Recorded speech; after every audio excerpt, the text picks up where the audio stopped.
మీలో ఎంతమందికి బండి మీద దొరికే మంచిగా మసాలా వడలు అంటే ఇష్టమో కామెంట్ చేయండి. దీనికోసం శనగపప్పుని 3-4 గంటల సేపు శుభ్రంగా వాష్ చేసుకొని నానబెట్టుకోవాలి.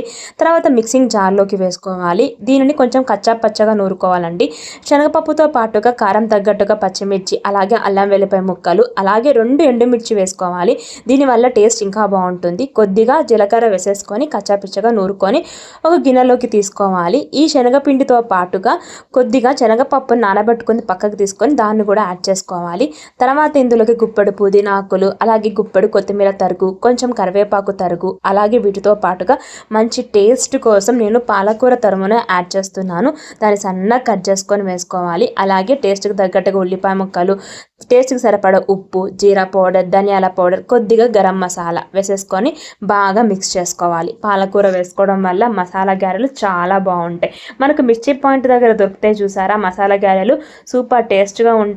వాళ్ళు శనగపప్పు మిశ్రమంలో కొద్దిగా తోటకూర కానీ పాలకూర కానీ యాడ్ చేస్తూ ఉంటారు. ఇంకా ఆకుకూర మన ఆప్షనల్ అనమాట, మనకి ఇష్టం ఉన్నది తీసుకోవచ్చు.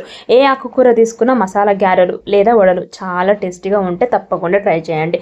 కొంతమంది మినప్పప్పు కూడా వేస్తారు. మినప్పప్పు వేయకుండా ఇలా అచ్చం శనగపప్పుతోనే యాడ్ చేసి చేయండి, చాలా బాగుంటుంది. అస్సలు ఆయిల్ పీల్చకుండా చాలా టేస్టీగా వచ్చాయి. రెసిపీ నచ్చిందా? నచ్చితే ఒక లైక్ చేసి సబ్స్క్రైబ్ చేసుకోండి. Thank you.